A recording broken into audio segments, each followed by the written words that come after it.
Hi నమస్తే అండి, నేను సత్యాని. Welcome back to Shri Satya recipes. ఈ వీడియోలో తొలి ఏకాదశి స్పెషల్ పేలపిండిని చాలా మృదువుగా సాఫ్ట్గా ఉండేటట్లుగా నోట్లో వేసుకుంటే కరిగిపోయేటట్లుగా ఈ పేలపిండి ఉండలను చేయడం చూపిస్తున్నాను. ఏకాదశి రోజున దేవుడి దగ్గర ప్రసాదంగా చాలా ఈజీగా చేసి పెట్టేయచ్చు. ఇది చాలా ఈజీ ప్రాసెస్లో ఎవరైనా చేసే విధంగా చూపిస్తున్నాను. టేస్ట్ అయితే అమృతంలా ఉంటుంది. ఇది ఆరోగ్యానికి కూడా చాలా మంచిది. స్టవ్ పై ప్యాన్లో 1/2 కప్పుతో 1 కప్పు బియ్యాన్ని వేసి హీట్ని లో ఫ్లేమ్లో పెట్టుకొని బియ్యాన్ని వేయించుకోవాలి. బియ్యాన్ని ఇలా మంచి కలర్ వచ్చే వరకు వేయించుకోవాలి. ఇలా గోల్డెన్ కలర్ వచ్చాక స్టవ్ను ఆపి వీటిని పూర్తిగా చల్లారిన తర్వాత గ్రైండ్ చేసుకోవాలి. ఇవి చల్లారిన తర్వాత మిక్సీ జార్లో వేసి 1/2 కప్పు పుట్నాలు కూడా వేసుకోవాలి. ఈ రెండింటిని కలిపి గ్రైండ్ చేయాలి. ఇలా బరకగా గ్రైండ్ చేయాలి. పేలపిండిని మెత్తగా గ్రైండ్ చేయకూడదు. స్టవ్ పై ప్యాన్లో 1/2 కప్పుతో కప్పుకు కొద్దిగా తగ్గించి అంటే 1/4 కప్పు బెల్లాన్ని వేసి అదే కప్పుతో 2 కప్పులు నీళ్లు పోసి బెల్లాన్ని కరిగించుకోవాలి. మీకు ఇంకా స్వీట్ కావాలి అనుకుంటే కప్పు బెల్లం వేసుకోవచ్చు. బెల్లం కరిగేలోపు పిండిని కలుపుకుందాము. గ్రైండ్ చేసిన పిండిని బౌల్లోకి వేసి కప్పుతో 1 కప్పు నీళ్లు పోసి కలుపుకోవాలి.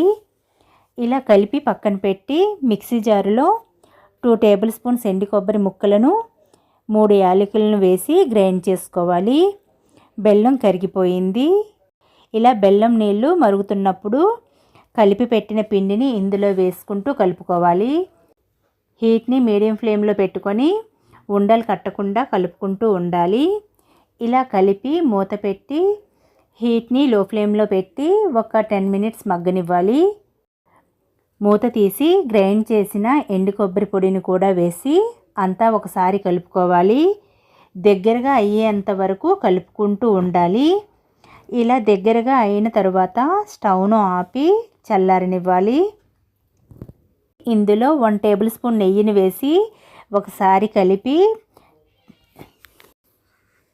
చెయ్యి పెట్టగలిగినప్పుడు ఉండలుగా చేసుకోవాలి. కొద్దిగా చల్లారిన తర్వాత ఇలా ఉండలుగా చేసుకోవాలి. చూస్తున్నారు కదా ఎంత మృదువుగా వచ్చాయో. ఇంతేనండి, దేవుడి ప్రసాదంగా పెట్టే పేలపిండి ముద్దలు రెడీ.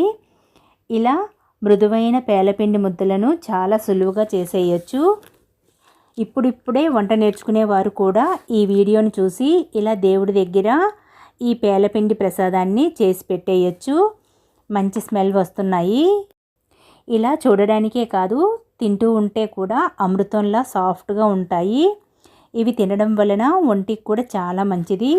సో ఈ ఏకాదశి రోజున మీరు తప్పకుండా ఈ పేలపిండిని ట్రై చేయండి. మీకు ఎలా వచ్చిందో కామెంట్స్ తెలియచేయండి. ఈ వీడియో మీకు నచ్చిందంటే లైక్ చేయండి. మీ ఫ్రెండ్స్కి బంధువులకి షేర్ చేయండి. మన ఛానల్ని కొత్తగా చూస్తున్న వారైతే సబ్స్క్రైబ్ చేసుకోండి. Thanks for watching Shri Satya recipes.